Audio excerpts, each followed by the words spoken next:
நிறைய விஷயங்கள் அல்லாஹ் பேசுறான்.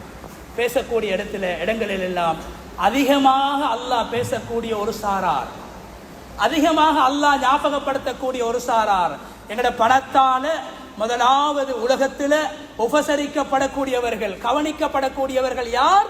கண்ணியமானவர்களே, ஏழைகளை அல்லாஹ் பேசுகிறான். ஏழைகளை பேசுகிறான். ஜகாத்தை பற்றி அல்லாஹ் பேசும்போது இந்த ஜகாத்துடைய தொகை யாருக்கு போய் சேர வேண்டும்? உரியவர்களுக்கு அது போய் சேர வேண்டும், தகுதியானவர்களுக்கு அது கையில் ஒப்படைக்கப்பட வேண்டும் என்பதை அல்லாஹ் குர்ஆனில் பேசும்போது முதலாவதாக அல்லாஹ் சொல்வது ஏழைகளை. இன்னம ஸதகாத் லில் ஃபுகரா. நீங்க உங்களுடைய சதகாக்களை, கடமையாக்கப்பட்ட ஜகாத்துகளை நீங்க ஏழைகளுக்கு தான் கொடுக்கணும்.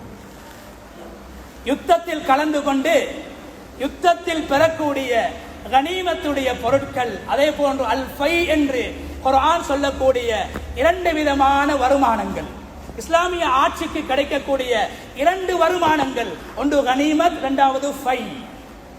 இந்த இரண்டை பற்றியும் பேசும்போது அல்லாஹ் அங்கும் ஞாபகப்படுத்துவது ஏழைகளை. அங்கும் அல்லாஹ் ஏழைகளை ஞாபகப்படுத்துகிறான். திருமணத்தை பற்றி அல்லாஹ் பேசுகிறான். குர்ஆன்ல நீங்க திருமணம் செய்யுங்க, திருமணம் செய்து கொடுங்க, அல்லாஹ் குர்ஆன்ல பேசுறான். இந்த நேரத்தில் கூட அல்லாஹ் ஏழைகளை ஞாபகப்படுத்துறான். யகூனு ஃபுகரா யுக்னிஹிமுல்லாஹு மின் ஃபضலிஹ். நீங்க ஏழைகளுக்கு திருமணம் முடிச்சு கொடுங்க. அவங்களுக்கு தொழில் இல்லை, வருமானம் இல்லை என்று பார்க்காதீங்க.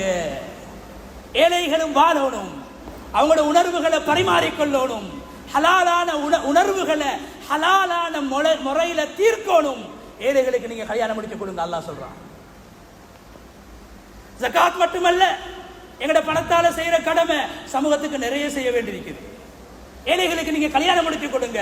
அவங்க ஏழைகளாக இருந்தா கல்யாணத்துக்கு பின்னால அவங்களோட வாழ்க்கையில தக்வா உண்டாகும், பக்குவம் உண்டாகும், பேணுதல் உண்டாகும். அதன் மூலமாக அல்லாஹ் அவங்களோட வாழ்க்கையில பரக்கத்தை உண்டாக்குவான். எனவே நீங்க கல்யாணம் முடிச்சு கொடுங்க என்று சொல்லி செல்வந்தர்களை பார்த்து அல்லாஹ் சொல்றான். நபி ஸல்லல்லாஹு அலைஹி வஸல்லம் அவங்க இந்த உலகத்துல ஏழை சஹாபாக்களுக்கு கல்யாணம் பேசி கொடுத்திருக்கிறாங்க. ஏழை சஹாபாக்களுக்கு மஹருக்காக வேண்டி உதவி செஞ்சிருக்கிறாங்க. ஏழை சஹாபாக்களுடைய திருமண வைபவங்கள்ல கலந்து கொண்டு ஏழைகளுக்காக துஆ செஞ்சிருக்கிறாங்க. நபி ஸல்லல்லாஹு அலைஹி வஸல்லம் அவங்க ஏழைகளை மறக்கல்ல, ஏழைகளை ஒதுக்கல்ல. ஏன் நபி கூட நபியாக அனுப்பப்படக்கூடிய நேரத்திலே ஏழையாகத்தான் இருந்தார்கள். ஆடு மேய்க்கக்கூடிய ஆட்டிடையனாக இருந்தார்கள்.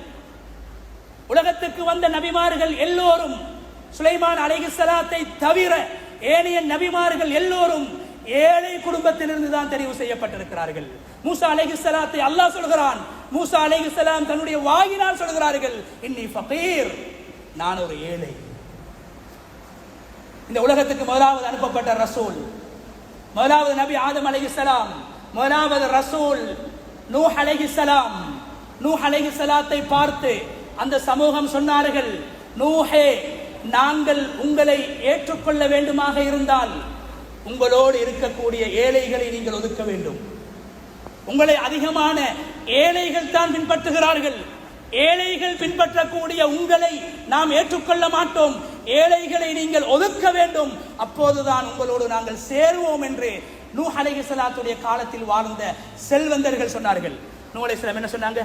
மா அன பிதாரிதில் லதீன ஆமனு, என்னோடு ஈமான் கொண்டு வாழ்கின்ற ஏழைகளை நான் துரத்த மாட்டேன், ஒதுக்க மாட்டேன் என்று நூஹ் அலைஹிஸ்ஸலாம் சொன்னதை குர்ஆன் பேசுகிறது. ஈசா அலைஹிஸ்ஸலாம் சமூகத்தை பார்த்து சொன்னார்கள், கிறிஸ்தவ சமூகத்தை பார்த்து சொன்னார்கள், மன் அன்சாரி இலல்லாஹ், அல்லாஹ்வுடைய மார்க்கத்தை இந்த உலகத்தில் எத்தி வைப்பதற்கு எனக்கு உதவக்கூடியவர்கள் யார் இருக்கிறார்கள் என்று கேட்ட நேரத்திலே அல்லாஹு தஆலா குர்ஆனிலே சொல்கிறான், 12 ஏழைகள் செல்வந்தர்களுடைய உடுப்புகளை துவைத்து கொடுக்கக்கூடிய, கழுவி கொடுக்கக்கூடிய டோபிகள் 12 பேர்கள் எழுப்பினார்கள். நஹ்னு அன்சாருல்லாஹ், அல்லாஹ்வுடைய மார்க்கத்துக்கு நாங்கள் உதவி செய்வோம் என்று சொன்னார்கள். அந்த 12 பேர்களையும் குர்ஆன் பேசுகிறது.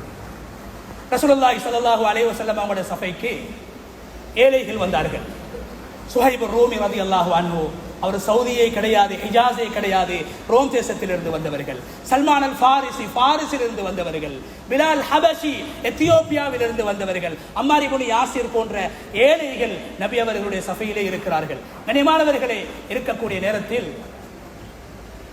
Accra ibn Habis, Abu Lahab, Abu Jahl போன்ற செல்வந்த காஃபிர்கள் வருகிறார்கள். வந்து சொல்கிறார்கள், முஹம்மதே, உங்களை நாங்கள் சந்திக்க வரும்போது உங்களுடைய சபையில் இப்படியான ஏழைகள் இருக்கக்கூடாது.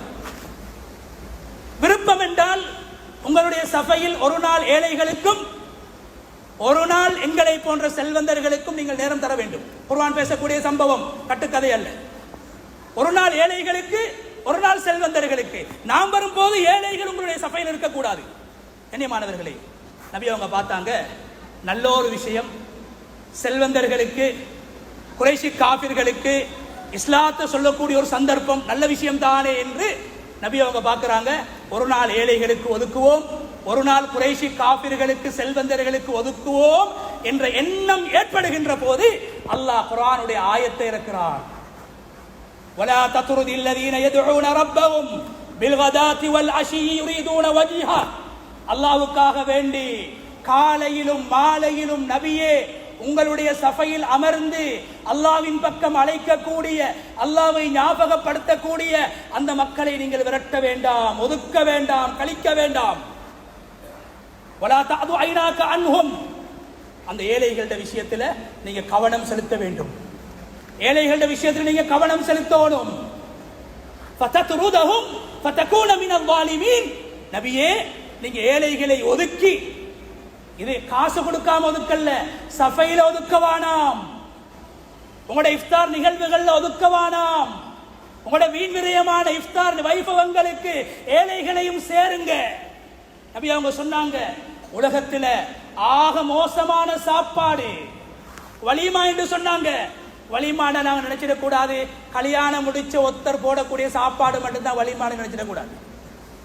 வலிமா என்பது ஒரு மனிதன் மற்றவர்களுக்கு கொடுக்கக்கூடிய உணவு. அதுக்கு அரபுல வலிமா என்றுவாங்க. நாங்க மாத்திட்டோம், கல்யாணம் முடிச்சு மாப்பிள்ள போடுற மட்டும்தான் வலிமா. இல்ல, ஒருவர் போடக்கூடிய உணவு அது வலிமா. அகைகா சாப்பாடாக இருந்தாலும் அதுக்கு அரபுல வலிமான்னு சொல்லிடும். உதஹியா மாமிசத்தை அறுத்து சாப்பாடு போடுறீங்களா, அதுக்கும் வலிமான்னு சொல்லி நபி சொன்னாங்க. எந்த வலிமாவுக்கு, திருமண வலிமா மாத்திரம் அல்ல, அது இஃப்தார் வைபவமாக இருக்கலாம், சஹருடைய சாப்பாடுகளாக இருக்கலாம், ஏனைய வைபவங்களாக இருக்கலாம், செல்வந்தர்கள் மாத்திரம் அழைக்கப்பட்டு ஏழைகள் புறக்கணிக்கப்பட்டால் அந்த சாப்பாடு, அந்த வைபவம், அந்த நிகழ்வு இஃப்தார் என்ற இபாதத் என்ற நிகழ்வாக இருந்தாலும் ஷர்ரு தஆமி இன்தல்லாஹ், அல்லாஹ்விடத்தில் மிக மோசமான சாப்பாடு என்று சொன்னாங்க ஸல்லல்லாஹு அலைஹி வஸல்லம். அதனால அப்துல்லாஹ் இப்னு மஸ்ஊத் ரலியல்லாஹு அன்ஹு சொன்னாங்க, எங்கட காலத்துல நாங்க வாழக்கூடிய நேரத்துல ஏழைகள் ஒதுக்கப்பட்டு செல்வந்தர்கள் மாத்திரம் எந்த சபைக்கு, எந்த வைபவத்துக்கு, எந்த விருந்துபசாரத்துக்கு அழைக்கப்படுவார்களோ அப்படியான அழைப்புகளுக்கு நாங்க போகக்கூடாது என்று நபி அவங்களோட செருப்பை தூக்கின சஹாபி, நபி அவங்களுக்கு ஹிதுமத் செஞ்ச சஹாபி அப்துல்லாஹ் இப்னு மஸ்ஊத் ரலியல்லாஹு அன்ஹு அவங்க சொன்னாங்க. அல்லாஹ் நபியை பார்த்து கேட்கிறான், ஃபதத்ருதஹும், உங்களோட சபையில இருந்து நீங்க ஏழைகளை ஒதுக்க பாக்குறீங்களா, ஃபதகூன மினல் வாலிமீன், அப்படி நீங்க ஒதுக்கி அநியாயக்காரராக மாற போறீங்களா, நீங்க அநியாயம் செய்தவராக மாற போறீங்களா என்று நபி அவங்களை பார்த்து அல்லாஹ் எச்சரிக்கிறான். எனவே கண்ணியமானவர்களே, ரமதானுடைய காலத்தில் ஏழைகள பசியை உணர்றோம். அல்லாஹ்வுக்கு மாத்திரம் செய்ய வேண்டிய கடமை பசியோடு இருக்கிறது அல்ல கண்ணியமானவர்களே. அந்த பசியின் மூலமாக அடியார்களுக்கு செய்ய வேண்டிய கடமைகளையும் நாங்கள் உணர்ந்து செய்யப்பட வேண்டும். கொடுக்கக்கூடிய எங்களுடைய வருடத்துடைய ஜக்காத்துகளாக இருக்கலாம், இந்த மாதத்திலே கொடுப்போம். நாமும் ஏழைகளும் பசியை உணரக்கூடிய மாதத்தை அடைந்திருக்கிறோம். 11 மாதமும் பசியோடு இருக்கக்கூடிய விதவைகள், அனாதைகள், அதே போன்று ஏழைகள், பரம ஏழைகள், கடனாளிகள் எல்லாம் எங்களுடைய ஊர்களிலே இருப்பார்கள், நாட்டில் இருப்பார்கள். அவர்களில் பல பேர்கள் அவர்களுடைய வறுமையை, கஷ்டங்களை, தியாகங்களை எங்களிடத்தில் சொல்ல மாட்டார்கள். குர்ஆனில் அல்லாஹ் சொல்வதை போன்று வாயினால் சொல்ல மாட்டார்கள். நீங்கள் தேட வேண்டும், அவர்களை நீங்கள் தேட வேண்டும், அவர்களை தேடி செல்ல வேண்டும், அவர்களுக்கு நீங்கள் மறைவாக கொடுக்க வேண்டும். அல்லாஹ் சொல்றானே, நீங்க சதக்காக்களை பகிரங்கமாக கொடுத்தாலும் பரவாயில்ல,